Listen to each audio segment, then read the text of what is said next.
Headlights తోటి last 5 ఇయర్స్లో వాళ్ళు ఎన్ని కోట్ల రూపాయలు పనిచేశారు, ఎన్ని రోజులు పనిచేశారు, మనం స్టేలు తెచ్చుకున్నా మన ప్రభుత్వం అభ్యంతరాలు చెప్పినా కూడా ఆంధ్రప్రదేశ్ ప్రభుత్వం పని జరుగుతూ ఉంటే గోదావరి జలాలు తీసుకోవటానికి మేము ఒప్పుకున్నామని చెప్పేటటువంటి మాట అర్ధరహితం. ఇప్పటికీ ఆత్మవంచన చేసుకోవద్దు. సముద్రంలో కలిసే మాట వాస్తవం. మనం గోదావరి మీద కొట్టేటటువంటి పోలవరంలో వాళ్ళు 80 టీఎంసీ డైవర్షన్లో మనకు వచ్చే 45 టీఎంసీ కూడా మనకు రాలేదు.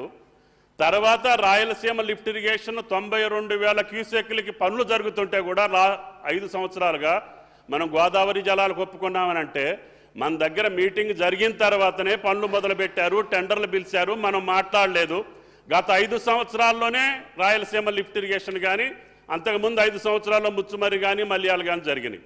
దానికి మనం కృష్ణా జలాలు ఆంధ్రప్రదేశ్కి పోతా ఉంటే మాట్లాడలేనటువంటి మనం మళ్ళీ గోదావరి జలాలకు ఒప్పుకున్నా ఉంటే గోదావరి జలాలు శ్రీశైలానికి వచ్చేది ఎప్పుడు, శ్రీశైలం నుంచి రాయలసీమ లిఫ్ట్ ఇరిగేషన్కి పోయేది ఎప్పుడు, వాళ్ళు టెండర్ పిలిచింది ఎప్పుడు, వాళ్ళు పనులు చేసింది ఎప్పుడు, ఎన్ని కోట్లు ఖర్చు పెట్టారు, ఫ్లడ్ లైట్స్ తోటి రేయం బౌళ్ళు పని జరుగుతూ ఉంటే ఆంధ్రప్రదేశ్లో మనం మాట్లాడలేదు గత 5 సంవత్సరాల్లో. దాని గురించి మళ్ళీ గోదావరి జలాల్ని పోలవరంలోనే వచ్చే 45 టీఎంసీఏ మనం తీసుకోలేకపోయినప్పుడు రేపు ఊహించినటువంటి మన గోదావరి జలాలు శ్రీశైలం ద్వారా వాళ్ళు తీసుకెళ్తా ఉంటే మనం మాట్లాడుకుంటుంటే మంచిది కాదు. అందుకని ఇప్పుడు ప్రభుత్వం రేవంత్ రెడ్డి గారి అధ్యక్షతన ఈరోజు తీర్మానం పెట్టింది. ఎందుకు? తెలంగాణ నీళ్ల కోసమే పుట్టింది కాబట్టి, మనం నీళ్ల కోసమే పోరాటం చేశాం కాబట్టి, కాంగ్రెస్ ప్రభుత్వమే నీళ్ల కోసమే ఇచ్చింది కాబట్టి ఆ నీళ్లను ఇప్పుడైనా సరే సమర్థవంతంగా వాడుకునే దానికి ప్రయత్నం చేయాలని చెప్పి ప్రభుత్వం అడుగుతూ ఉంటే గతంలో జరిగినటువంటి వాటిని మళ్ళీ తవ్వుకొని ఈ రాష్ట్రానికి ఇంకా అన్యాయం చేసేటటువంటి పరిస్థితి మంచిది కాదు అని చెప్పి గౌరవ సభ్యులకి మనం చేస్తున్న అధ్యక్ష. హరీష్ రావు గారు, మీరు 2 minutesలో కంప్లీట్ చేయండి దయచేసి. Please please please. మీరు మీరు మీరు డివియేషన్ అవుతున్నారు, డివియేషన్ చేస్తున్నారు, డివియేషన్ అవుతున్నారు. Please sir, Rayalaseema lift irrigation scheme గురించి సార్, ఇప్పుడు ఇది జీవో వచ్చింది 5/5/2020 అధ్యక్ష. కానీ జీవో రావడానికంటే ముందే పత్రికల్లో వార్తలు వస్తే మనము తెలంగాణ ప్రభుత్వం తరఫున 29 జనవరి 2020 నాడే ఇట్లాంటి ప్రాజెక్టులు వాళ్ళు కంటెంప్లేట్ చేసే విధంగా మాకు వార్తలు వస్తూ ఉన్నాయి. దీన్ని ఆపండి అని ఆ ప్రభుత్వం జీవో ఇవ్వడానికంటే ముందే మనము కేంద్ర ప్రభుత్వానికి కేఆర్ఎంబికి కంప్లైంట్ కూడా చేయడం జరిగింది అధ్యక్ష. ఆ తర్వాత అధ్యక్ష, ఈ రాయలసీమ లిఫ్ట్ ఇరిగేషన్ స్కీమ్ మీద అనేక ప్రయత్నాలు, దాన్ని ఆపడం కోసం రాష్ట్ర ప్రభుత్వంగా మనం అనేక ప్రయత్నాలు చేశాం అధ్యక్ష.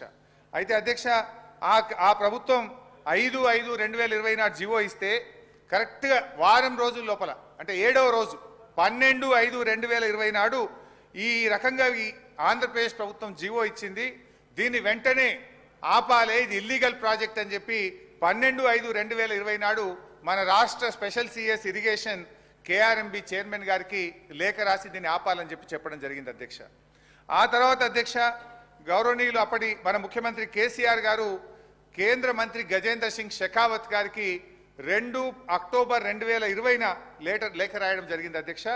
The illegal Pothireddypadu head regulator project and it's unauthorized expansion by Andhra Pradesh which will irreversibly compromise the interests and rights of Telangana. Adhyaksha, though the Rayalaseema lift irrigation scheme was never sanctioned by any... Speaker sir, the then Chief Minister was aware of the tendering process dates of Rayalaseema lift irrigation scheme because the ENC here has written a letter to KRMB. During the tendering process,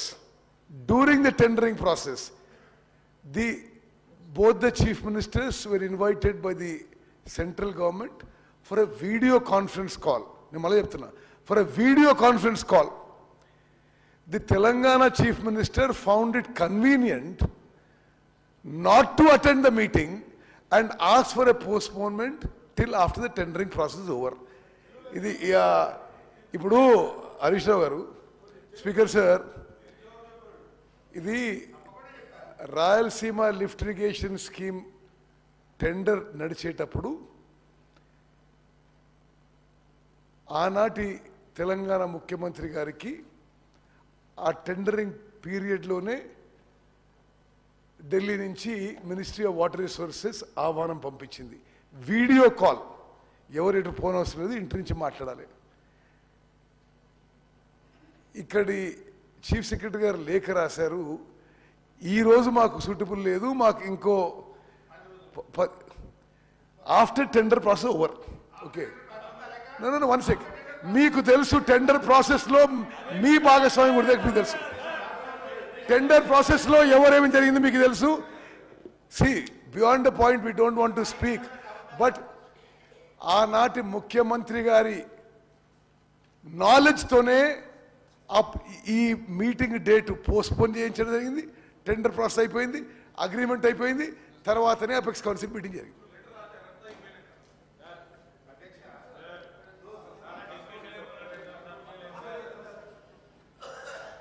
speaker sir, ఇప్పుడు ఉత్తమ్ కుమార్ రెడ్డి గారు ఏంటంటే ఏదో ఒక రకంగా మాకు బురద జల్లేటువంటి ఒక తాపత్రయంతో వారు మాట్లాడుతున్నట్టు కనబడతా ఉంది. అధ్యక్ష, మా కమిట్మెంట్ ఏందనేది కేసీఆర్ గారు స్వయం